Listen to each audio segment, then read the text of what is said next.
अस्सलाम वालेकुम मेरे प्यारे प्यारे व्यूवर्स, कैसे हैं आप सब। उम्मीद करती हूँ आप सब खैरियत से होंगे। आज हम क्रिएट करने वाले हैं इस डिज़ाइनर ड्रेस को, जिसके लिए मैंने ये एक ड्रेस लिया है जो कि सिल्क में है और बेबी पिंक इसका कलर है। डिज़ाइनर ड्रेस जो है वो तो पीच कलर में है, लेकिन मुझे वो सेम कलर मिला नहीं, तो जो मेरे पास मौजूद था मैंने सोचा कि इसी पे ही हम ये वर्क कर लेते हैं। सबसे पहले मेरे पास पिंक कलर के सीक्वेंस है जो कि 4 mm है, मुझे 6 mm मिले नहीं, और इसी वजह से फिर मेरे पास जो मौजूद थे मैंने वो यूज़ किए हैं। और एक ये गोल्डन कलर का राइनस्टोन चेन है, इसे हम यूज़ करेंगे। और इसके अलावा सीक्वेंस है ग्रीन कलर में जो कि 6 mm है, और इसके अलावा राइनस्टोन है और वो भी 4 mm है मेरे पास। तो अब हम स्टार्ट करते हैं। सबसे पहले आपने इस कपड़े को एक फ्रेम में टाइटली रखना है और उसके बाद इस डिज़ाइन को आपने इस कपड़े पर ट्रेस करना है।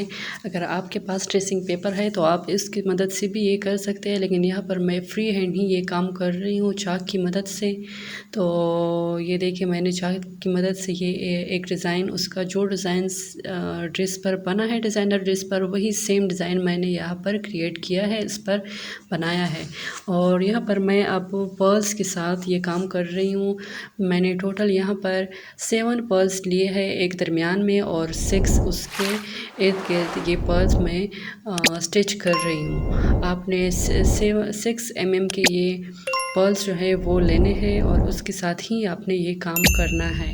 अगर आपका डिज़ाइन इससे छोटा हो तो आप इससे छोटे पर्ल्स भी ले सकते हैं। पर्ल्स के बाद हमने राइनस्टोन चेन लिया है गोल्डन कलर का। अब इसे हम सीधा धागे के साथ ही यहाँ पर स्टिच कर रहे हैं। यहाँ पर अगर आप इस धागे के साथ सीधा स्टिच नहीं कर सकते तो आप इससे पहले ग्लू भी लगा सकते हैं। पहले ग्लू के साथ इस राइनस्टोन चेन को आप जहाँ जहाँ आपको लगाना हो वहाँ पर आप पहले ग्लू लगाए और फिर उसको इसके ऊपर ये राइनस्टोन चेन रख ले, तो उससे ये फिक्स हो जाएगा। और फिर धागे की मदद से, इस नीडल की मदद से आप उसे स्टिच करके फिक्स कर सकते हैं। लेकिन यहाँ पर मैं ड्रेस नहीं बना रही, तो इसलिए मैं सिर्फ धागे की मदद से ही इसे स्टिच कर रही हूँ। और यहाँ पर आप देख सकते हैं कि मैं यहाँ जहाँ जहाँ मुझे ज़रूरत है वहाँ पर मैं इसे स्टिच कर रही हूँ और ये डिज़ाइन जो है वो बना रही हूँ। और ये मेरे पास गोल्डन कलर का राइनस्टोन चेन है। ये राइनस्टोन चेन जो है वो हमने इसकी पत्तियाँ जो है वो इसी चेन की मदद से ही बनानी है, और उसके इर्द गिर्द यही राइनस्टोन चेन जो है वही जाएगा।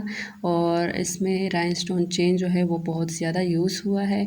तो आपने इसी तरह से एक लाइन, पत्ती के एक लाइन बनाकर उसे ऊपर कोने पर उसे कैंची की मदद से कट कर देना है, ताकि एक नोक सी बने इसकी। आपने सीधा ही इसे नहीं मोड़ना, क्योंकि इससे इसकी शेप जो है वो बुरी लगती है। आपने कैंची की मदद से इसकी नोक पे उसे कट कर देना है, और इसके बाद दूसरे सिरे से दोबारा जो है उसे स्टार्ट कर देना है। इसी तरह से हमने ये पूरा फ्लावर जो है वो राइनस्टोन चेन की मदद से बना दिया है। जो भी डिज़ाइन में था वही सेम डिज़ाइन हमने यहाँ पर क्रिएट किया है, और दरमियान में पर्ल्स लगाया है, और उसके इर्द गिर्द हमने ये राइनस्टोन चेन जो है वो बनाया है। और इसे हमने सीधा धागे की मदद से ही स्टिच किया है। उसके बाद हम यहाँ पर काम कर रहे हैं एक राइनस्टोन के साथ, जो कि C1 है और जो कि नीडल के साथ उस पर काम कर सकते हैं। और एक दूसरा होता है जो जिस पर हम नीडल्स के साथ काम नहीं कर सकते, वो सीधा ग्लू के साथ ही लगता है। इसे भी आप ग्लू के साथ लगा सकते हैं। अगर आप बहुत ज़्यादा टाइट करना चाहते हैं तो पहले आप ग्लू लगाएं और उसके बाद इसे रख कर इसे फिक्स करके उसके ऊपर ही आप ये स्टिच कर सकते हैं। तो यहाँ पर सेम डिज़ाइन जो ड्रेस में बना है उसकी तरह ही हम यहाँ पर इसे स्टिच कर रहे हैं। ये राइनस्टोन जो है वो लगा रहे हैं। उसके बाद हम दूसरे सीक्वेंस जो है वो लगाएंगे इस पर।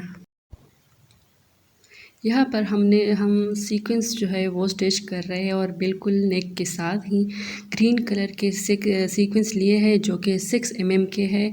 तो आपने थोड़े से सीक्वेंस यहाँ पर डबल डबल करके लगाने हैं नेक के साथ ही ऊपर। और इसके बाद हम यहाँ पर पिंक कलर के या फिर पर्पल कलर के सीक्वेंस स्टिच कर रहे हैं। मेरे पास ये 4 mm के सीक्वेंस मौजूद थे तो मैं ये यूज़ कर रही हूँ, लेकिन आपने सेम सीक्वेंस ही लगाना है। सेम सीक्वेंस जिस तरह के ग्रीन 6 mm के है, आपने यहाँ पर ये पर्पल या फिर पिंक भी आपने 6 mm के ही लगाने हैं। खैर अगर ना हो तो आप ये कर सकते हैं, क्योंकि ये भी बहुत प्यारे लग रहे थे, ये बहुत खूबसूरत लग रहा था ये डिज़ाइन फाइनल होने के बाद। तो यहाँ पर मैं डबल और ट्रिपल करके ये सीक्वेंस जो है ये थोड़े से छोटे हैं, तो मैं कभी ट्रिपल और कभी डबल करके ये सीक्वेंस जो है यहाँ पर स्टिच कर रही हूँ। इसके बाद आपने दूसरी साइड पर भी यही पिंक कलर के सीक्वेंस जो है वो स्टिच करने हैं। यहाँ पर थोड़े से ज़्यादा ये सीक्वेंस जो है वो जाएंगे, क्योंकि डिज़ाइन में भी ऐसा ही हुआ है और ज़्यादा सीक्वेंस जो है वो यहाँ पर स्टिच हुए हैं। उसके बाद दूसरी तरफ भी हम ये पिंक कलर के सीक्वेंस जो है वो यूज़ कर रहे हैं और इसे स्टिच कर रहे हैं। एक स्टिच में कभी डबल ले रहे हैं और एक स्टिच में ट्रिपल या फिर सिंगल भी ले रहे हैं। तो रफली यहाँ पर ये सीक्वेंस जो है वो इस्तेमाल हुए हैं। कोई इसका पैटर्न नहीं है कि आपने इस तरह से सीक्वेंस जो है वो लगाने हैं और इस लाइन पे लगाने हैं, नहीं, रफली ही आप अपनी मर्ज़ी के साथ ही इधर उधर ये कर सकते हैं। और इसके बाद हमने नीचे की तरफ भी ये डबल स्टिच के साथ सीक्वेंस लगाए हैं ग्रीन कलर के 6 mm के ग्रीन कलर के ये सीक्वेंस जो है वो हमने यहाँ पर स्टिच करने हैं। तो बस इसका काम जो है वो यहीं तक था। आपने ग्रीन और पिंक कलर की सीक्वेंस लेने हैं, राइनस्टोन चेन लेना है, पर्ल्स लेने हैं और राइनस्टोन मल्टी कलर के लेने हैं। और तो यहाँ पर मैं आपको बता दूँ कि इसकी चौड़ाई और इसकी लंबाई जो है वो कितनी है। तो लंबाई जो है वो इसकी हमारे पास 12 इंच है और इसकी चौड़ाई जो है इस डिज़ाइन की, इस मोटिव की, वो 9 इंच है। लंबाई 12 इंच और चौड़ाई जो है वो तकरीबन 9 इंच है। तो अगर आपने सेम ऐसा ही डिज़ाइन बनाना है तो आप इस लेंथ के हिसाब से बना सकते हैं, लेकिन अगर आपने इससे छोटा बनाना है तो आप इससे छोटा भी कर सकते हैं। अपनी मर्ज़ी के हिसाब से आप कर सकते हैं। तो ये है इसकी फ़ाइनल लुक। अगर आपको पसंद आई हो ये वीडियो और ये डिज़ाइन तो प्लीज़ लाइक, सब्सक्राइब और कमेंट्स करना बिल्कुल भी ना भूलें। अल्लाह हाफ़िज़।